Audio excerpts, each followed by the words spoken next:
Hello hello नमस्कार है सम्पूर्णलाई। आज म तपाईलाई बन्दीपुर लिएर गइरहेको छु। यो बन्दीपुरको गाउँपालिका यो भवन यो तपाईले देख्न सक्नुहुन्छ। यो पिपलको रुख, यो बरको रुख सँगै छ। यति शीतल हावा आइरहेको छ र यो मन्दिर देख्न सक्नुहुन्छ तपाईले। यति शीतल हावा छ। हेलो कङ्गनागिरी, के गर्दै हो त? कङ्गनागिरी झन्डा, नेपालको झन्डा छ। बन्दीपुर गाउँपालिका।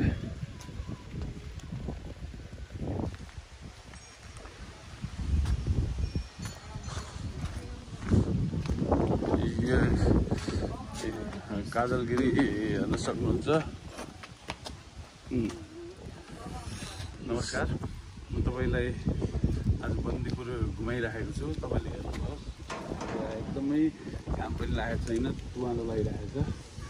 र आज चाहिँ हामीले चाहिँ यस्तो शीतल ठाउँ छ तपाईलाई देखाउन चाहन्छु। यो डाँडोबाट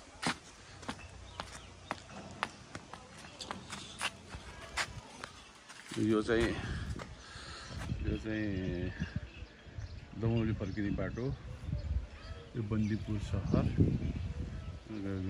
बन्दीपुर गाउँपालिका भन्छ यसलाई।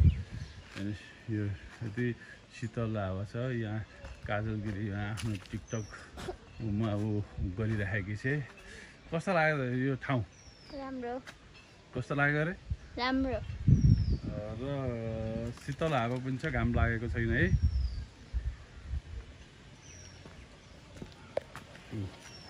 र काजलगिरीले आज भिडियो खिचिरहेको छ। र सबै सम्पूर्ण व्यक्तिहरू यहाँ घुम्न आइराख्नु भएको छ। यो अवस्थामा यो हाइवेबाट 8 किलोमिटर माथि रहेछ। र यो म आएको यो तेस्रो पटक हो। र आज शीतल दिन, घाम छैन र रमाइलो पनि छ। र अहिले म तपाईलाई बजार पनि देखाउँछु। र त्यस पछाडि चाहिँ हामी चाहिँ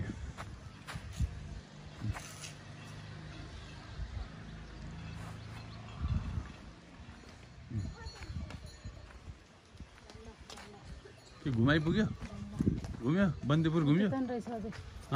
त्यो त रहेछ एउटा मन्दिर। त्यो गाउँ हो। गाउँमा घाँस काट्न जाने हो कि के? घाँस काट्ने त्यो रुख काट्नलाई हो कि के हेरेको? मन्दिर त अब घरै पछि छ। ऊ त मन्दिर छ, यो मन्दिर छ। तर यहाँ चाहिँ यो चाहिँ नेपाल टेलिकमको टावर जस्तो लाग्छ। यो तपाईँले हेर्न सक्नुहुन्छ।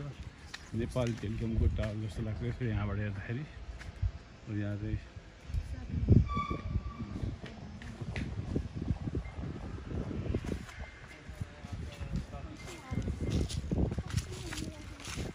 कङ्गनागिरीले आज टिकटक किन बनाएन? कङ्गनागिरी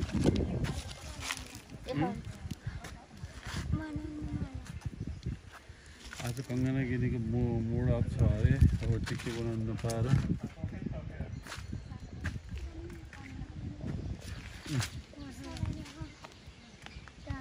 मम्मीले बोलाउनुहोस्। त्यहाँ आफै टिकटक बनाएर बस।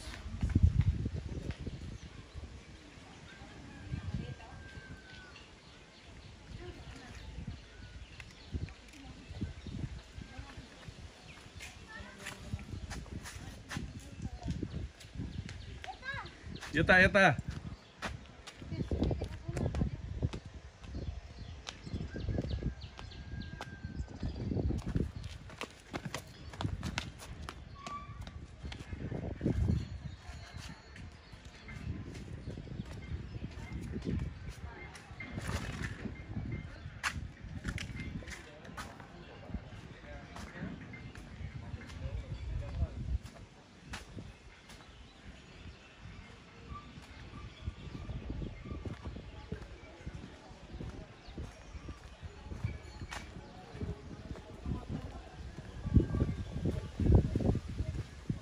अति नै शान्त छ यो ठाउँ।